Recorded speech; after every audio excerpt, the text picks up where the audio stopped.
발치 교정을 잘못하면 입이 너무 많이 들어가고 얼굴이 홀쭉해지는 경우가 있어요. 나도 악궁 확장이 가능해졌거든요. 그래서 불필요한 발치를 줄일 수 있게 됐습니다. 여러분 안녕하세요. 오늘은 교정 치료에서 가장 뜨거운 주제죠. 바로 발치냐 비발치냐. 그리고 요즘 교정에서는 왜 예전보다 발치를 덜 하게 되었는가에 대해서 얘기해 볼게요. 치과마다 말이 다르고 인터넷에서도 의견이 갈리니까 많이 헷갈리셨죠? 오늘은 과거와 현재의 교정 치료가 어떤 원리로 달라졌는지, 그리고 실제로 어떤 기준으로 발치를 결정하는지 아주 쉽게 알려드리겠습니다. 먼저 과거로 돌아가 볼까요? 과거에 브라켓 와이어 시대에서는 발치 교정이 굉장히 흔했습니다. 이유는 단순해요. 첫째, 과거의 와이어 교정은 교정용 나사, 즉 미니스크류가 없던 시대였기 때문에 치아 전체를 사랑니 공간, 즉 뒤로 이동시키거나 또는 악궁을 좌우로 넓히는 능력이 지금보다 훨씬 제한적이었어요. 둘째, 공간이 좁아서 삐뚤삐뚤한 상태를 해결하려면 공간이 필요하겠죠. 이 공간을 얻기 위해서 발치가 거의 필수처럼 여겨졌습니다. 당시에는 공갈, 입골, 발치라는 단순한 논리가 강했고 장비도 지금처럼 정교하지 않았기 때문에 치아 하나하나 컨트롤하기 어려워서 발치로 먼저 공간을 크게 확보를 해놓고 일렬로 정리하는 방식이 가장 보편적이었어요. 그래서 10년 전, 20년 전 교정했던 분들은 발치 교정을 한 경우가 많았습니다.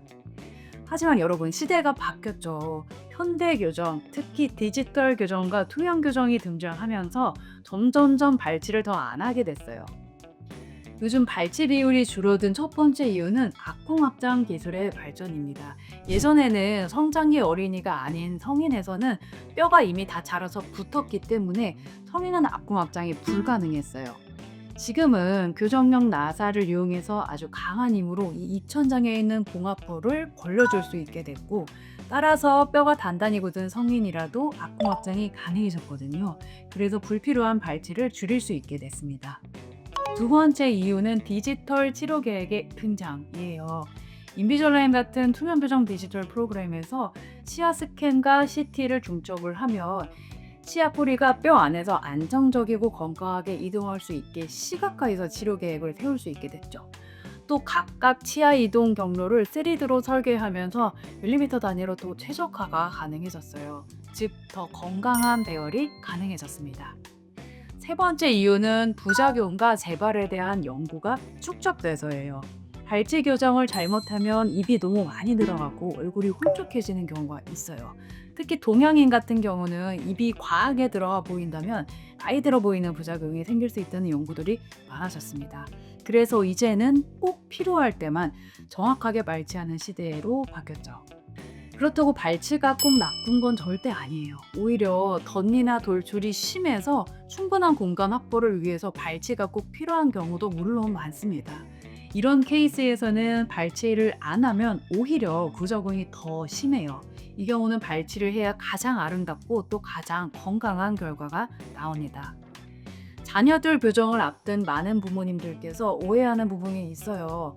발치는 심리적으로 예뻐지려고 하는 거니까 비발치로 해야 치아를 더 보존할 수 있으니 더 건강한 거다 라는 오해죠.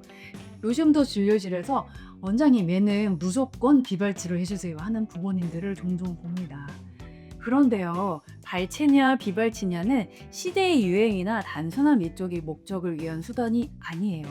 환자의 얼굴과 악궁, 치조골, 또 치아 상태에 따라서 달라지는 의학적인 결정입니다.